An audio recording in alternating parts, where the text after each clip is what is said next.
Well, hello everyone, and welcome to another Heart to Heart talk with me. I'm John Kuert, the interim pastor at First Assembly in Newcastle, Pennsylvania.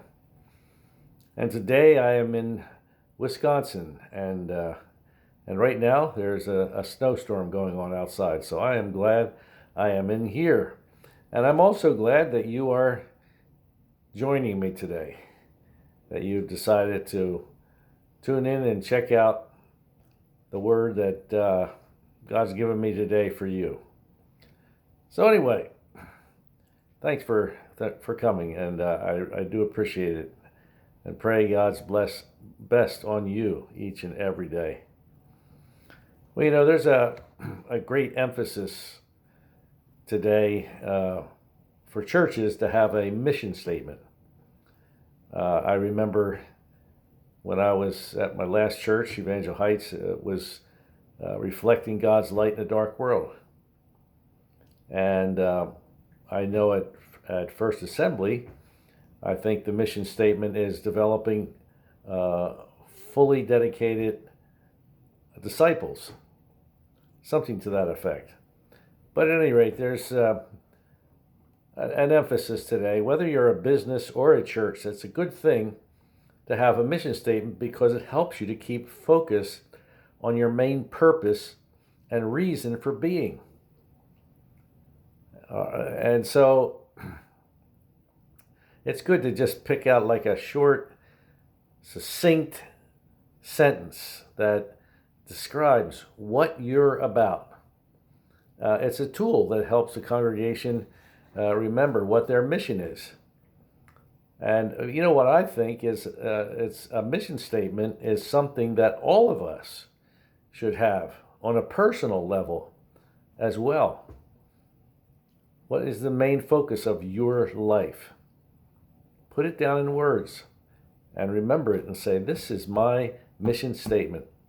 This is what I believe God wants me to do. And try to narrow it down. Don't make it so broad. Just narrow it down, figure it out, pray about it. Well, Jesus gave his mission statement in these words: I have come to seek and save that which is lost. That's it. He elaborated on that in a number of different ways throughout his ministry, but it was always the same focus. And in our reading today from Luke chapter 4, verses 14 through 20, we find Jesus in his hometown of Nazareth on the Sabbath day speaking to a group of people. And he uses a prophecy of Isaiah to reiterate his mission. He says, the Spirit of the Lord is upon me, because he has anointed me to preach the gospel to the poor. He has sent me to heal the brokenhearted, to proclaim liberty to the captives, and recovery of sight to the blind. That had a spiritual and social implication, but it kept him focused on who he was and what he came to do. And just as Jesus had a personal mission statement, I think it would be good for all of us to think and pray about putting into a brief sentence or two what it is that we feel is God's unique calling or mission for us in life.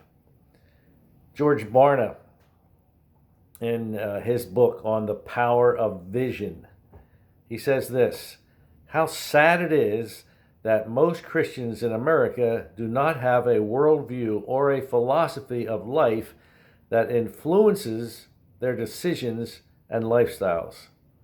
Even fewer have worked through the process of gaining God's special gift of insight for their lives. And so I'd say to you today, don't be among those who have overlooked this critical dimension of the Christian life. Like Paul, like Nehemiah, David, and other great people of faith, aggressively seek to understand what God is calling you to do that distinguishes you from every other believer. And that makes you a unique ambassador for Christ.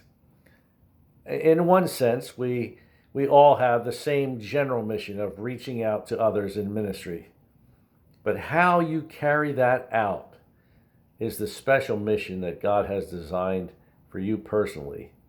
You see, you're unique. You're one of a kind. No one else in the whole world can be you or do what He has planned for you in His divine blueprint. Think about it, pray about it, and write it down so you can keep on track and optimize the use of your life for time and eternity.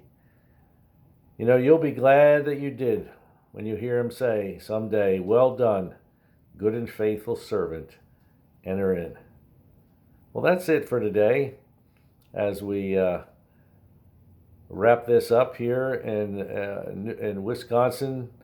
I pray that you'll keep warm in these winter months, and it won't be long before we are looking at longer days and warmer weather.